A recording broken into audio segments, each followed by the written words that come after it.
welcome back to TC 911 Beyond the Call, the Tarrant County 911 District Podcast. This is episode 7, and I'm your host, Abbey, the Communications Coordinator at Tarrant County 911 District. And today, I am interviewing Arlington 911 Supervisor, Michaela.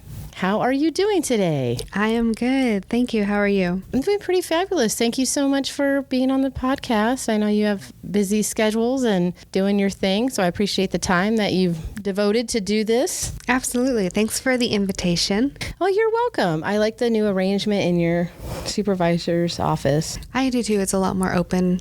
Yeah, it feels like, have you ever watched the movie Step Brothers? Yes. Where there's so much more room for activities and they make them fit. You should have went into Rhonda's office and said, can we turn our desks into bunk desks or bunk beds or something like that? She probably wouldn't have gotten the reference, but it would have been funny. Well, yes, maybe. Exactly. I don't know. And I'm like, and then be like, there's so much more room for activities. And then come in here and kick her out. Yep. Now I got to go watch that movie. That's amazing. So how long have you been at Arlington 911? I was hired in September of 2018, and I was a dispatcher. I only dispatched for the police, and then I was trained in CIC about almost 2 years in, and then last May I promoted to supervisor. Okay. So I've been here for almost 5 years. Did you dispatch prior to Arlington? No, this was my first. That's some fast growth. Good job. Thank you. That's amazing. The opportunity, it was open, so. Yeah. And so you said you were dispatching and then you went to the NCIC position. In Arlington, whenever PD dispatchers, when they're efficient in their job, they can cross-train into CIC. So they're able to confirm on warrants because we don't do everything. We have call take room, fire dispatch room, police room, the CIC department, and then we also have CIC only.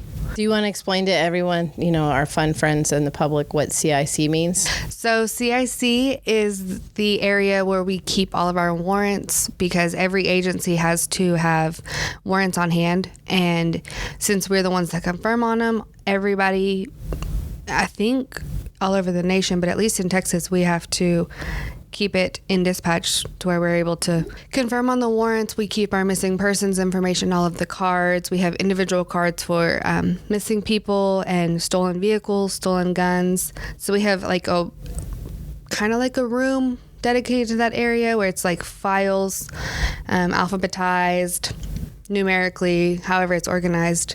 And CIC is the department that other agencies called to confirm on warrants and missing people and all of that. So it's kind of like folks at home, if you've listened to the other episodes, you'll start hearing a lot of more familiar things, but maybe in a different different title, how people do it. And a lot of the bigger agencies like Fort Worth and Arlington, they in Irving, we have talked to them, they will have separate positions like call taking, radio dispatch, things like that. And it sounds like you guys have kind of the same similar thing too, with separate positions because you're so big. Yes. And you can do that. Yeah, so I had somebody call in the other day who was pretty frustrated about a call taker asking multiple questions when she was calling about something on the freeway, and she was like, why did she ask so many questions? I had already given her the information.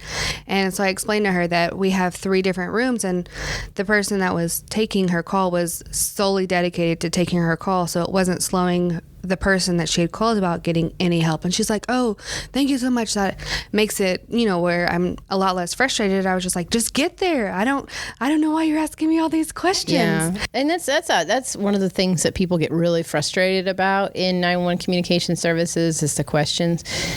Folks, I promise you that they're not just asking you questions because they love the sound of their voice or yours. It's to you have such a lovely voice. I want to continue to ask you questions. But no, seriously, it's to help each other out. And also I would say about 95% of the time, it's the fellow first responders who are asking questions over the radio for specific things as they're on their way to the location. They're asking certain questions because they're actually visually seeing the area and they need to know other things. So those questions, Michaela said, don't hold up response time at all. No. They just help people get there, figure out what's going on so that they have a nice, clear visual of what to expect when they arrive on scene. Absolutely. Absolutely. And that lady was happy with, she was like, okay, I feel so much better. You know, she wasn't upset.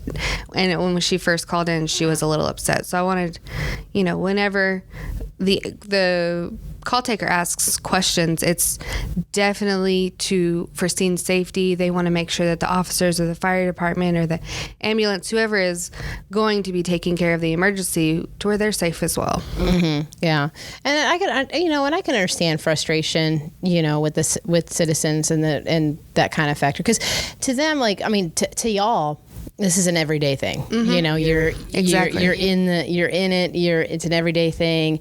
But to citizens, you know, emergencies and you know, other situations that could be negative that arise in their life and everything, that's not an everyday thing. Mm-mm. So I can totally understand the frustration where it's like, oh my gosh, just get here, how long, whatever. Yeah, you know? exactly. And it's very common for, you know, especially when you have an emergency. I think even y'all in public safety too, even if you have an emergency too, 60 seconds feels like 5 minutes. Oh, yeah. You know, because there's such bad stuff going on. There's something bad going on, or there's a medical emergency going on. So I understand the public's frustration too, because they just want to get that. But you guys are really good, especially with the example that you just said, that, you know, calming them down, giving them the information, being transparent and being honest with them, which is the best thing ever. Absolutely. And she clearly was happy about that. Yeah, she really was. Honesty is always the best policy. I say the more information you can give them, the happier they're going to be, because everyone's preconceived notions of whatever the case may be, they put their own personal spin on it, on what they're going through right now. Mm-hmm. The more information that they're able to get, the more of a clear picture they're able to understand of what's really going on. Well, and it's like you just explained. So you have different departments. So a call taker may take the call, but then it needs to go to you said the CIC. Did I get that right? The department, like whether it's either, if it's a fire only call, like they'll get the call, but they're never gonna, I don't want to say never, very rarely do dispatchers ever talk to the complainants or the citizens. So like there are times whenever we have to call back and we're like, hey, officers are on scene, they're wanting to know where you're at. Oh, I'm upstairs in my apartment, I'll come right down. Or, oh, I ran around the corner, I was scared, so I'll come right back. But as far as our call takers, that's exclusively what they do. Oh, okay. So they put all of the information into our CAD system, which is the computer-aided dispatch. Had a little brain fart. So they put the information into CAD, and then it pops up on the dispatcher's screen, so the dispatchers don't have to talk to the complainant. Yeah, and everything is in real time, folks. Nothing's delayed with that. You know, it's almost like everyone is sitting around the same computer with all the messages popping up. So that was something we've covered in the past, or I've covered in the past with, you know, hey, it's actually real time. Those come up. Yeah, it's not like an email where you have to wait for responses. Yeah, no, it is all fast, all immediate and everything. So it's always good to know. It's always nice to share the behind the scenes with the citizens so that they understand exactly how their call comes in, mm-hmm. and how that process works, especially in the various cities, because we're such a diverse area. Mm-hmm. Like it's amazing how different a lot of things, you know, how different dispatch centers are ran. Oh, absolutely. Whether there's one person on duty at a time or when there's four and everybody does everything. I mean, it's very different. Yeah. Oh, it's super different. I don't know how the single dispatchers do it. Me either. Bless their hearts. They're amazing. I couldn't. I've been in one dispatch center in one of our smaller agencies, and that gal was rocking it. There was a bunch of stuff going on at the same time, because just because one emergency's happening somewhere else doesn't mean they all stop. Like, oh wait, let's wait because we have a 4-alarm structure fire over here or something. Exactly. They will keep on coming, and this gal was just like. She was like, it was like what is it, orchestrating. I mean, she was just doing her thing and directing that. I mean, I was just blown away. That And I is was like, awesome. wow. I'm like, you're amazing. And you know, what's nice about the bigger agencies, you do have a buddy system. You know, hey, can you call Encore for me? Hey, can you, you know, Oh, 'cause absolutely. if stuff gets really bad, y'all can like look at your, you know, your fellow dispatchers and be like, hey, do you mind getting this for me or finding that for me or whatever? So we have 4 sides of town. So we have 4 dispatchers in what we call the circle, and then we have a person who sits a little bit farther away who gives those people breaks. And I'm telling you, probably 1 to 2 times a month, we'll get like a group message on our. It's kind of like our kudos board. It's called Guardian Tracking. It's how we track all the positives, all of their QA. Everything to make sure that they're, you know, staying up on their quality assurance. It's also how we track our discipline. But I'm telling you, once a month, I'll get a comment from somebody who says, we had this going on and a pursuit, and we had this, and this person stepped in, and this person made this call, and this person called Air One, and this person, like, just praising their team. Because That's of how so amazing. Isn't it? Oh That's my so gosh. amazing. Yeah, so we have it's a good crew. We have a really I like that. I like hearing that. And you guys, now, are you guys currently hiring? Abby. Yes, ma'am. Do dispatchers like coffee? Or energy drinks? Yeah. Or candy? Yeah. Shout out to Monster if you ever want to help dispatchers out. Yes, or Red Send Bull. Red Bull. Send a case. Send a case to, Yes, to all North Tarrant. Absolutely. North Tarrant 911 centers. They would love it. Yep. My new favorite is Celsius. Yes. What's Celsius? I mean, I don't even drink energy drinks. Oh my gosh, they're just, I don't know if they're sugar free, but they're, I feel like less Crazies. less crazy than Monster or Red Bull. I feel a little healthier drinking them. I'm like, oh, okay, I'm not drinking diabetes. That's going to give you the case of the sugars. Yes, it won't. Drinking diabetes. Oh my gosh. So it's called Celsius. Are there different flavors, like fruit flavors? Oh, or yeah. is it just kind of... If you go to QT, there's probably like 6 rows of different flavors of Really? Celsius. And they're good. Yeah, that's interesting. Great. Now I got to tag them in this. Now you do. I'm gonna be honest, and this is just me, and I've never been a coffee drinker, even when I was a 911 dispatcher. No, you're giving me that look. She's giving me this look like I'm insane. I am just naturally, just High energy. high energy. I never would have guessed that. I never would have right. guessed. Yeah, yeah. You could make a little sarcasm there. Maybe just a little bit. But I never drank coffee, and I worked in midnight shifts. How did you stay awake? Hamster wheel. The brain. I just kind of just did it. But so anyway, I didn't drink any coffee. I didn't drink anything with caffeine. I gave up caffeine like in, I think, the year 2000. A long time. And so the point being is that I think one time in like 2008, I tried Red Bull came out around that time. I don't know. And I tried it. Did you feel like you were having a heart attack? No, I took one sip and I thought, well, no, I actually opened it up and I was like, this smells like vomit. Really? Like, it just smells, I don't like the smell. It just smells it's very acidic. So I could see. I don't know about that. Like acids from your stomach. Yeah. Then that's then that's what it is. So I mean, no, all you Red Bull drinkers out there, you know what, to each their own. Don't listen to me. This is just my Abbey side of things. Clearly so clearly I am an exception to Definitely. all of the caffeine rules and stuff. That's okay. But yeah, I know a lot of people that drink a lot of Monsters and Red Bulls, and now you're saying Celsius is the new way to go. So dispatchers out there, or anybody that works the third shift or works long hours, I guess go try some Celsius. I guess that might be good. So how many of those do you drink? I limit myself to 1 a day. Oh, say what's that big old mug filled with?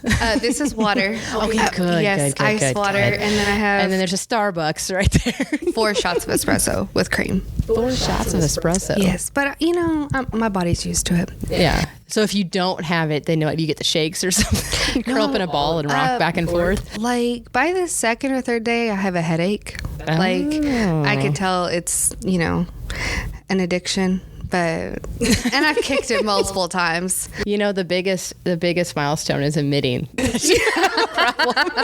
My name is Michaela. I have a problem. I love caffeine.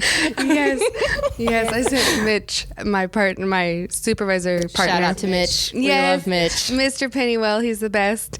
I sent him a message. I had to go get my drug of choice, and I put in parentheses caffeine. So Yeah, make sure you really emphasize that, because you know you don't want a keyboard error and be like, oh God, I just hit send. No. And now people have to guess. Yeah, randomly drug tested. How did this come about? So back to what we were talking about. Hiring. Hiring. So I'm going to say yes, which, you know, I always enjoy asking that. Matt, do I know the answer? Yes, I do, because you guys have been on our website, and you guys keep it open all the time. Honestly, our hiring team, shout out to our hiring team, Nika and Yvonne and you multiple have a Yvonne others. too? Yes. I think anybody named, I've never met a bad Yvonne. Our Yvonne, I love Yvonne Crum. She's so sweet. Yeah. But our Yvonne, she's actually promoted to training assistant. So, but she's still on the floor because we're short staffed. So, we're putting together some plans to see if we can possibly shake things up a little bit with our shifts. I know a lot of agencies do 12s. We still do 5/8s. And with the possibility of having overtime the 4 hours prior to your shift or the 4 hours after your shift. So which one do you prefer? 4 hours prior or 4 hours after? Definitely 4 hours prior. I would rather come in at 02:30 and leave at 2:30 p.m. because you still feel like you have daylight. If you have stuff you need to do, you can still do it. And now correct me if I'm wrong. I'm just going to another Abbey input here. So I think a lot of people, I used to hear from a lot of people like, oh man, you probably get home and just crash. But I didn't, because you still are like, you get out and your body's just like, oh, it's sunny out and now I'm up and I'm awake. And then I wouldn't go to sleep maybe for like a while. I'd go do some stuff, you know. So you worked midnight? Yeah. So I would usually get off at 7 a.m. And then I'd be like, okay, I'm kind of awake. The sun's out. People are going to work. I loved it because you can go get stuff done. Or if you want to go to Six Flags, there's no lines because everybody's working. But then I wouldn't go to bed until like maybe 2 in the afternoon. I'd get all this stuff done, but I was awake. What time did you have to be back at work? I think it was like, I think we were doing the 7s to 7s at that time. I can't remember. It's been, oh my God, like almost 7 years ago. So it's... Yeah, so that's not enough sleep. That's definitely an Abby. No, I don't think we were 7 to 7. I think we were 8 hours, but it wasn't. So that would have been, okay. Yeah. So, but I just remember like, I was like, I am up, man. I can't really pass out. Well, it's super weird on midnight shift because you kind of never feel like you're getting enough sleep. Yeah. But at the same time, if you're working the total opposite schedule, so you're going to work at 10:30 in the morning, you don't feel like you've got to go to bed. Like you're not near as exhausted. You go to work at 10:30 in the morning, you get off at 6:30 p.m. It was 11 p.m. to 7 a.m. Okay, there we go. I was thinking of that. There, boom. That said hamster. It woke up. So, but yeah, it was. So it'd be like that. So that was a bit later. But then if you had overtime, you'd have to go in obviously earlier than that or stay after. I actually preferred staying after. Okay. I stayed after a lot. I think I liked staying when I was on midnight shift. I think I liked staying after because the crazy busy, that's the only part of the dispatcher in me that isn't like, I don't like the crazy. I don't like the wild because that means that there's emergencies. So I'd rather it be calm and peaceful and be able to. How's that working out for you? Mostly good. I like the calm and everything. Oh yeah, really? Okay. Yeah. How's that working? On midnight shift, it was great. For a while, actually, not for a while. We still have people who do like hobbies. They'll bring in like the diamond paintings, or they'll do diamond paintings, like where you have like all of the diamonds and like you paint by numbers or something. It's like that, but it's with little rhinestones. Oh, and so okay. you get like a big portrait. Is there anybody here right now working on it so I can go see what the heck you're talking about? No, I don't think so. We have some a midnight shifter that does that. Oh, and there's okay. people who do like different things. But I would paint. I would actually get like watercolors. So I wouldn't bring a whole lot because it's, I'm like Bob Ross around here. Yeah. And paint little happy little trees. Little things, and it just kept me kept everything like centered. Yeah. So a lot of people too, like if they're going to school, they'll work on homework. completed my degree while I was here. Nice. There's a lot of people who have completed degrees. I completed my second bachelor's degree when I was in dispatch in Illinois. That is amazing. Where did you dispatch? Wilmington, Illinois. Okay. Is where I dispatched. Are you from up there? Okay. Yeah. And then I went to Illinois State University was where I got my second bachelor's degree. I got Okay. my first one from Western Illinois University. And then I worked midnights, but I actually went to the university. So wow. I am not an online Yeah. kind of person. I actually got accepted for my master's and I did it for like a semester and it was all online. And it was actually West Virginia University. And so, cause I was doing the mass communications or So you something like that. couldn't be in person. It was great. Everybody was super. I just can't do the online stuff. Plus, I started getting busy and busier at the district. So it was just like, do I really need this? Yeah. Or, whatever. But hey, I got accepted still. They loved it. They loved having someone that did like PR for 911. They thought it was interesting. So Yes, absolutely. That's cool. But no, I would get up in Illinois. I would, finish my shift at 7 a.m. and then I would go to the university to get in class by 8 o'clock. And then I would go to class till probably about like maybe 1. Well, no wonder you didn't go to get done until 2. Well, even here when I was at the agents, when I worked at the agencies here in Texas, I wasn't in school obviously, but I don't know. I'd go out ride my mountain bike. I'm like, oh, it's nice. I want to go play. And remember, no caffeine. Girl.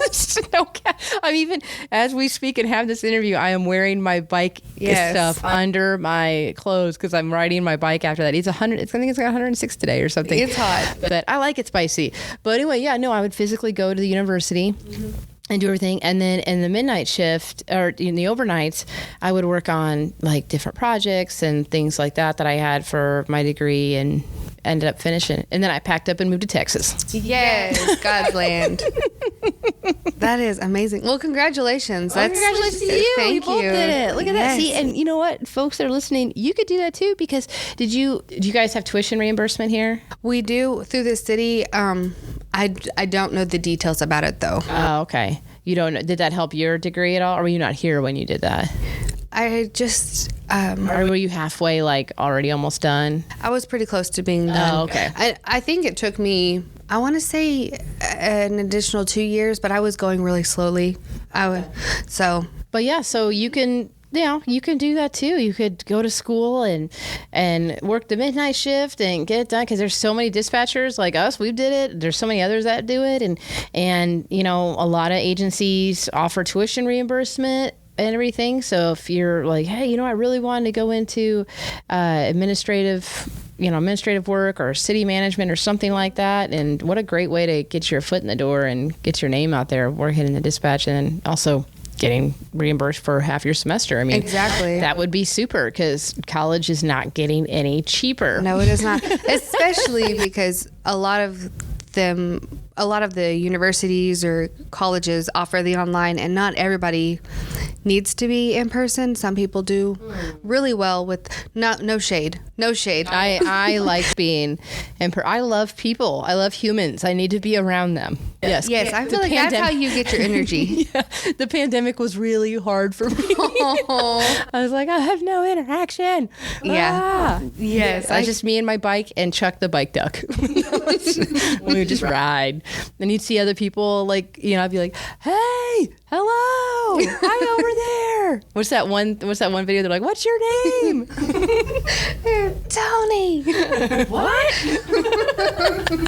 That's a good one. I love social media. Awesome. So you guys are hiring, and I'd assume because we've talked to so many other dispatchers and supervisors that they're going through everybody's pretty much in the hiring phase right now. You can find Arlington's link on our website at tc91.org, and you can click that. It'll take you right to theirs, or you can actually go directly to theirs if you want for the city of Arlington, and it'd be under Human Resources, HR, and then it should be able to list out that you have going on. Mm-hmm. And we are full-fledged in the hiring process. I think we have, this is in real time. So I think we had an academy start August 1st, and we're going to have, a couple more by the end of the year. So that's good too, because you guys now have, I think you guys are at like 111 dispatchers. I think that's the last head count I got. Now that includes the medical AMR. Yeah. So that includes that. So the Arlington does have AMR sit in their dispatch center. They just kind of share the room with them and everything. And I think there's only like a handful of, I think there maybe 12 or something like that of them, but they are considered separate, but they sit in the same room. So that's where, so those that live in this area, if you've ever wondered how that works, they're actually in the same room. They can wave to each other. It's one huge room. It's kind of like how a lot of our agencies are in our district, that they'll have a secondary PSAP, secondary public safety answering point, and they just transfer it right over to them, but they're happen to be sitting right there. Yeah, like ULIS. Don't they share with somebody, or HEB? No, not ULIS. So North Richmond Hills uses MedStar, or no, I'm sorry, Haltom uses MedStar. Pretty much a lot of folks on the west and south part of Tarrant County use MedStar. Irving Fire is separate. Fort Worth Fire is separate. Tarrant County Fire Alarm.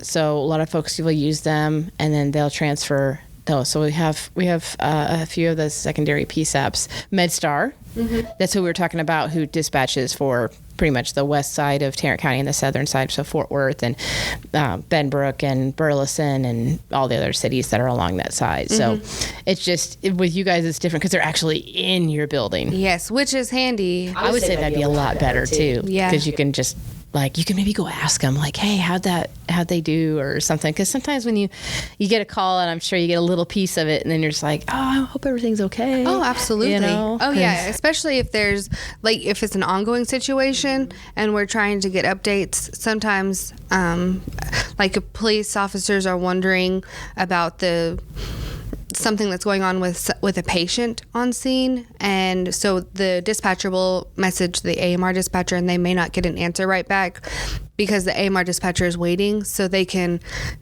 as a supervisor, run over there and be like, hey, so what's going on? Is this actually going to be in our jurisdiction? Is this going to be? And so that is definitely, that's super handy. Yeah. Yeah, that's awesome. Now, going back to the early days of Michaela's 911 career, so what did you do prior to?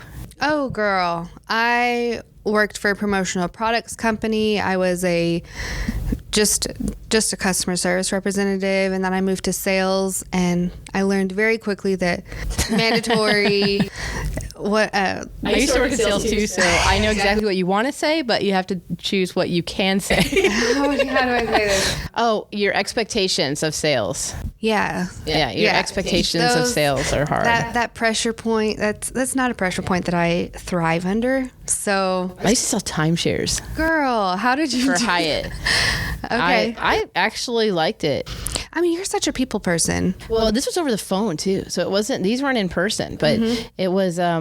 There was a trick to it though, because I don't think they do it anymore. This was a long time ago, and they would send out these flyers at the beginning of the month, and everybody who got them was a specific salary range or a specific household income. So you knew everyone you were calling was able to do this, and they were pretty much on Hyatt's preferred list and whatever. So if you did it the first of the month, if you really hauled, you did really well because none of the hotel stuffs were booked.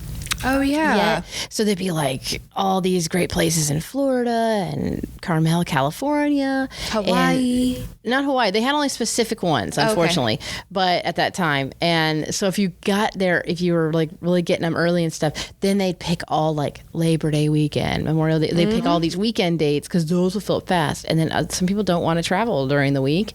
And yeah, so, and I think we didn't call them. They called us. That's what the one thing was. Oh, wow. Okay. They actually called us, which I do have to say the funniest time was, again, they're calling us. So I actually took a call and someone's like, yeah, I'm really interested. I got the thing in here. I want to book some dates for, and I'm explaining all the different properties. And I'm like, yeah, you have to sit through a 90-minute thing or whatever. And all this other jazz. And man, I'd sit through it to stay at somewhere for free and all this. I'd be like, okay. And so anyway, the person gets agitated all of a sudden on the phone. I don't have time to talk all about this with you. I'm really busy. And I'm the whole time thinking, you called me. Okay. For a second, I was like, did I just slip into another universe? Did something happen where I hung up and I called them back? I don't know what happened. Anyway. So yeah, sales jobs can be hard. I sold music and movies and DVD players and all sorts of things, and that's fun. It was something. I mean, I was all right with it. I do love people and stuff, but I get it. Like you gotta get to the point where you're like, I need a steady paycheck where I don't have to worry about, is it going to be a good month? Is it going to, and of course benefits are always nice. Commissions, they are nice, but that was not for me. And you can't count on it all the time. Yeah, that is not good for budgeting. No. And then after that, I was a nanny, and I nannied these precious little kids. Aww. I had my little nanny Michaela. Yes. That's nice. Had my baby girl since she was 5 months old, and then took her to her first day of not kindergarten, but pre-K.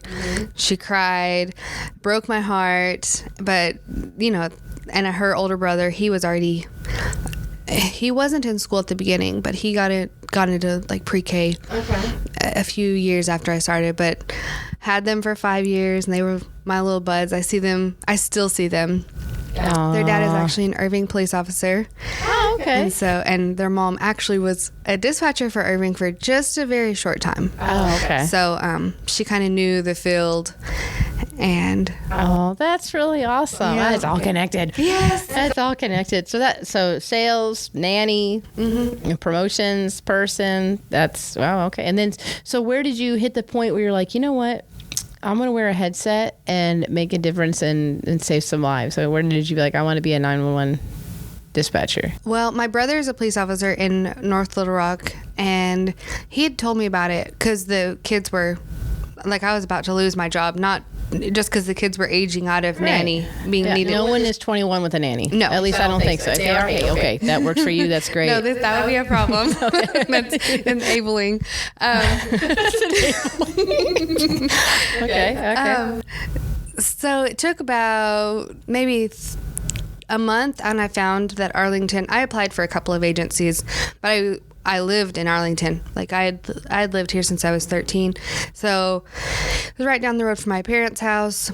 So I applied, and actually in the process of my hiring, the guy who was working our hiring in Arlington actually had a heart attack. And he, so it took all the way from June all the way until August until I got my letter, because he was recovering for over a month. So I got the letter in August, and I said, yes, let's do this. So it was I just was on the hunt for what I was going to do next, when my job was ending, and found this, and it was just a God thing. I actually sat with Mitch before. Super Mitch. He's amazing. He is amazing. The world needs more Mitches. Yes, he is my work dad, for sure. He's amazing. Yes. I sat with him. I was just observing, and he told me, he's like, if they hire you, I'll train you. And I was like, what? Okay. So I got to be trained by him. And then a guy who got hired probably less than a year after I got hired, Mitch trained him, and then we all three promoted together. Oh, that's so super. So what was the time frame when you got promoted from when you were, as in a frontline dispatcher, and then got promoted? What was the time frame there? It was almost 4 years. Okay, that's good. So, I mean, as like we said in the other podcast, y'all, there's growth in dispatch. You can climb. You can climb up the ladder. You can become a supervisor, and things change so often in this career. Oh, absolutely. You know, people may go to another agency, they may retire, they may be like, hey, you know what, I've been going to school to be a culinary chef and I'm finally done, so I'm going to move on. And now there's a management position open. Now there's a supervisor position open. Maybe there's, you can be a training officer. Oh, absolutely. For 911 and stuff. And there's room to grow. So for Arlington, in 2018, we went through a pretty big overhaul. So we hired 8 new supervisors and two managers. So pretty much everyone that's in management, I would say 70% are new. Not new to the agency, but new to our positions. So Rhonda's been here for however many years. And so we have that to say, our most senior supervisor right now, I think, has been here for 11 years. So there's a lot of opportunity, lot of opportunity for growth. Yeah, absolutely. And that's good to know, you know, because, you know, folks coming into new jobs and everything, you want to see, okay, what does it look like for me in 5 years? What is the potential? And in careers in 911, there are potential to grow. And so, you know, I'm sure if they have any questions or anything, they can reach out to, you know, your HR department, ask about that kind of stuff, you know, get online and, you know, somehow connect with y'all with that kind of information and whatnot. And, you know, go and apply either, like I said, on the TC 911 district site, you can see them listed on there, or on the actual city of Arlington site too. So looks like it's been a great career for you. Absolutely. It's so interesting because you seem like you've been doing it longer because of your demeanor and everything. I'm like, gosh, she's got it together. This is great, you know. But because 2018, to me, I mean, heck, 2005 doesn't seem like it was that long ago. Oh, it doesn't. It doesn't. In 2018, I'm like, okay, well, I've been at the district since this 2016. So I'm like, so when it starts going into those years, I'm like, oh, well, that's not that long. Yeah. So that's why I'm like, that's great. You promoted that quickly into a supervisor role. But then you're like, you do the math, you're like, oh, that's like 4 years. Okay. Yeah. Oh, that makes sense. Okay. You could accomplish high school in that time frame. But that is really quick to move up and get another position like that too. Absolutely. And even if you're interested in it, that's great. If you're not and you just want to stay on the dispatcher level of it and not have any authority, kind of, if you will, then you can stay and do that. Oh yeah. You know, a lot of people just like, you know what, I just like to do me and do this job and punch in, help some folks out, punch out, and go home. Absolutely. There's a lot. I feel like the job has a different type of stress in that sense, but I definitely understand the perks of just staying a floor employee, because I can get it too. I never did this. I didn't really want to do the supervisor thing either. Nothing for anything bad.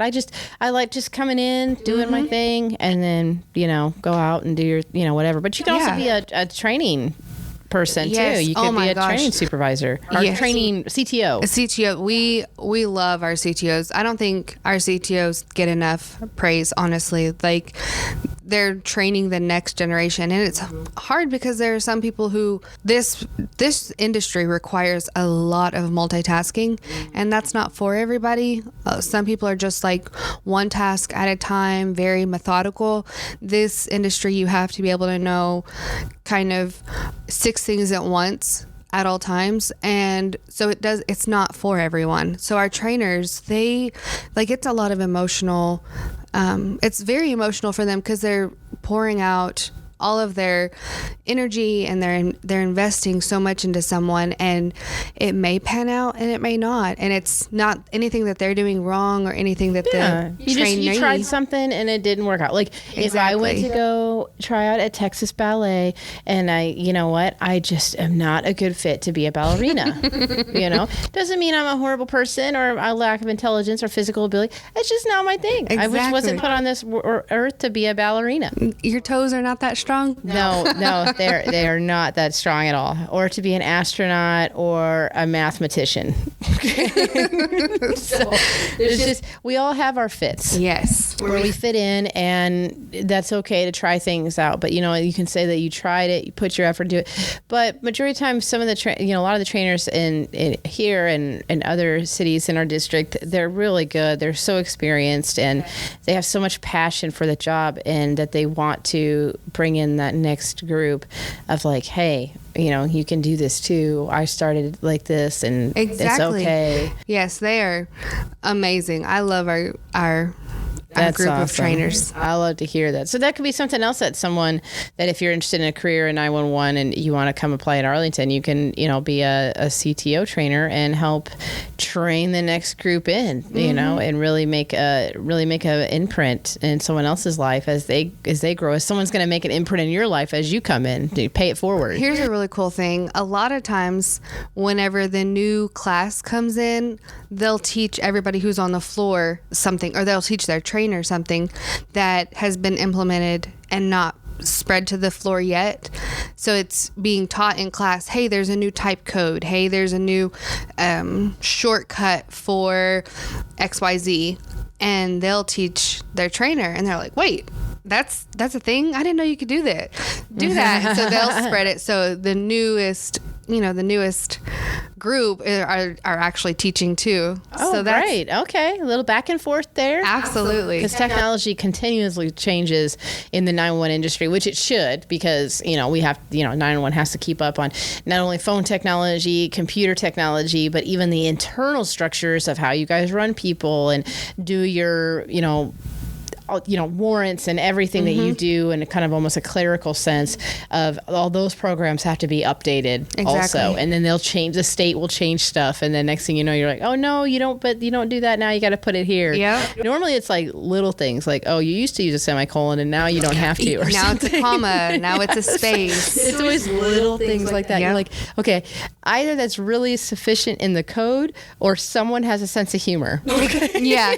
Well, specifically with semicolons, we used to have to do, whenever we had our old CAD system, they didn't have to use semicolons. Well, this new CAD system, it required it for anything, and it threw a wrench in like the veterans, like they were been so doing used it to for it. so long. Yeah, a lot of times it's habitual keystrokes. You'll just do it. Your hands just go there, and boom, then you've already done it. And when things do change, it is difficult, and I completely understand it, because you got folks at home, like, you got to understand these people, they're here sometimes 12 hours at a time, and when you're doing it for that long, 5 times a day or whatever, you're used to that kind of thing, and that's all they do. So some jobs like mine, I'm not sitting on my keyboard all the time. I'm out and about and doing stuff, so there's no like real repetition.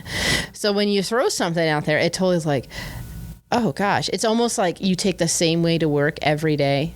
Yeah, and then you realize, and then all of a sudden the streets shut off and you got to go down another way. Yes. You're just like, your whole world is like, oh my God, this is it. I'm done.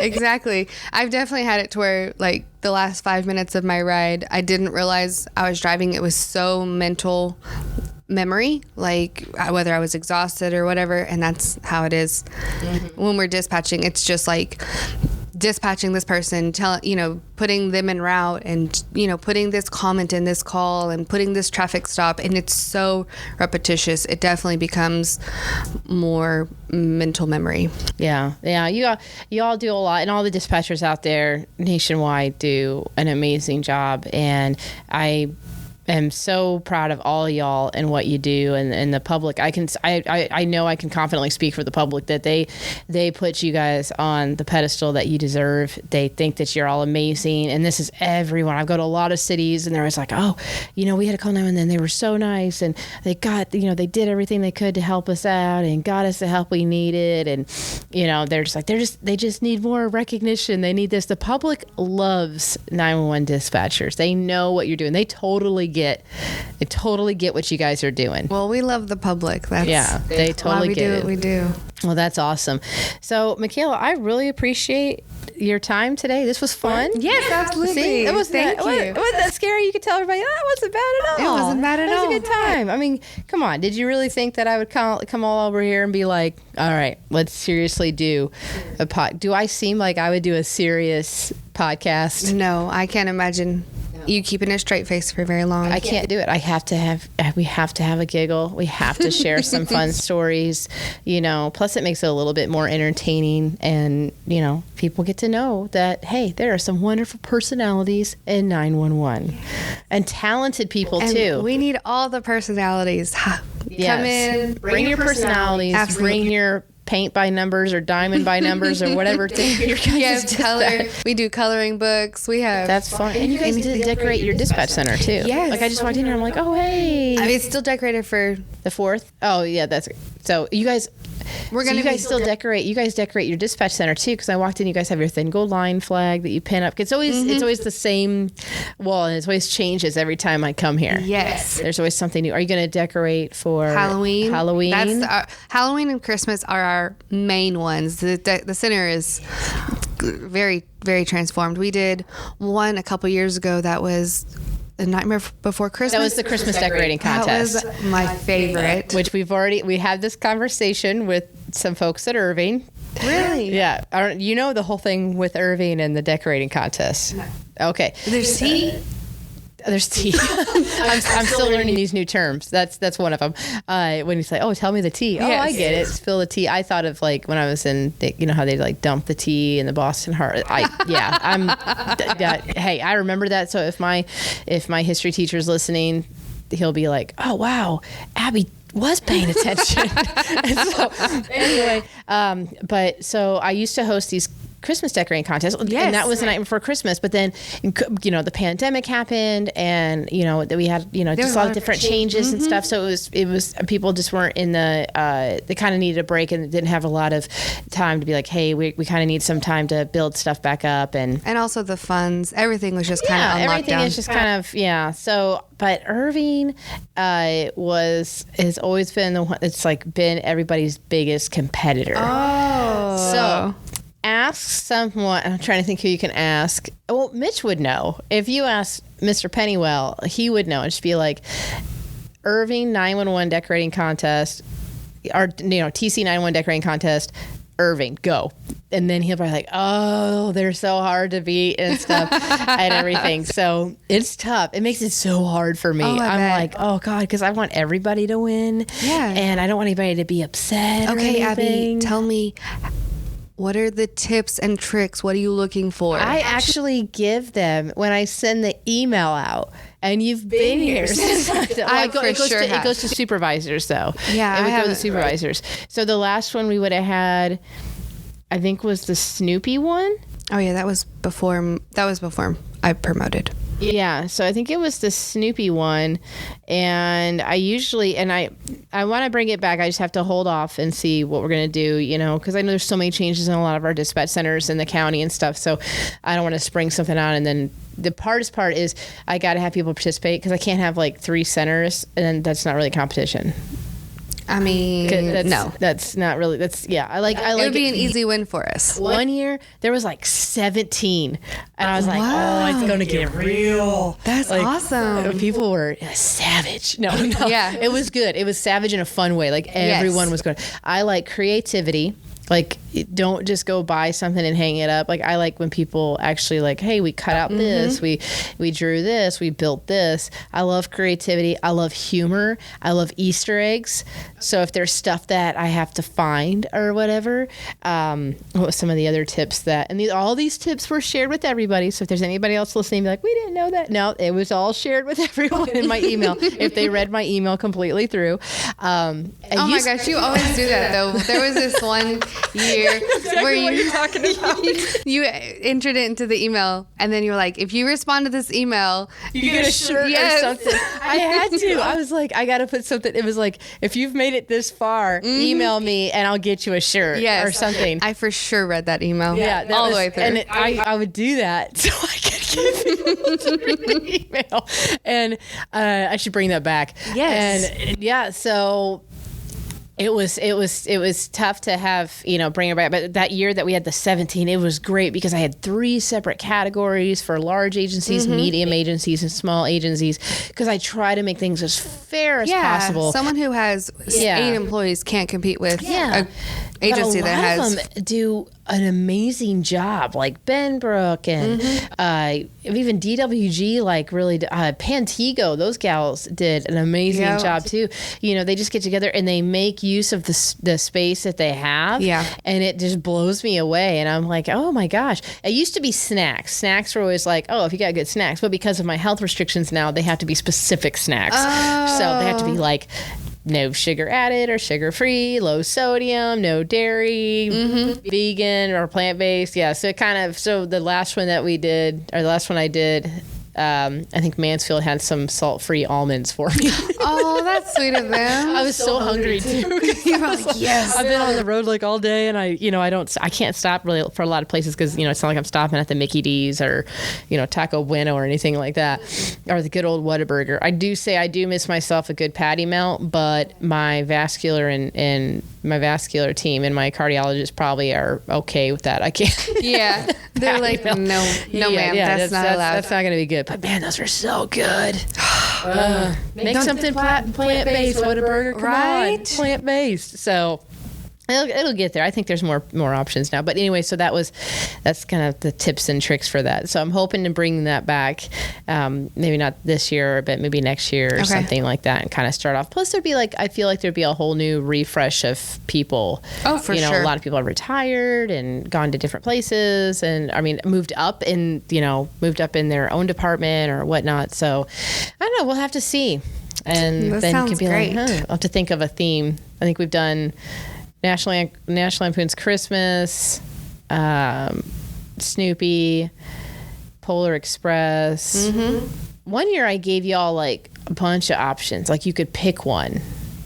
I think it was I can't remember. You know what? Thanks to the pandemic, everything's a smear. I know. Between like early 2020 and now. Yeah, it definitely is. It's a wash. So anyway, Michaela, thank you so much for your time. Congratulations on moving up and doing such a phenomenal job here at Arlington 911. I'm sure everyone here can say, oh yeah, we got ourselves a great one moving up here. So you never know. Someday Rhonda may pass the torch on to you. You never know how that may go. Life is a funny thing. But I definitely appreciate your services here at Arlington. I appreciate all the dispatchers here. And you guys are one in a million because not everyone can do the job. So there's a little something special about 911 dispatchers. Well, thank you. And we appreciate you, Abbey. Oh, thanks, buddy. I appreciate that. So thank you, everybody, for listening today. You can catch a new podcast every Monday. We're going to be continuing to hear from our 911 supervisors and managers here in the Tarrant County 911 district area. And until next time, have a fabulous week.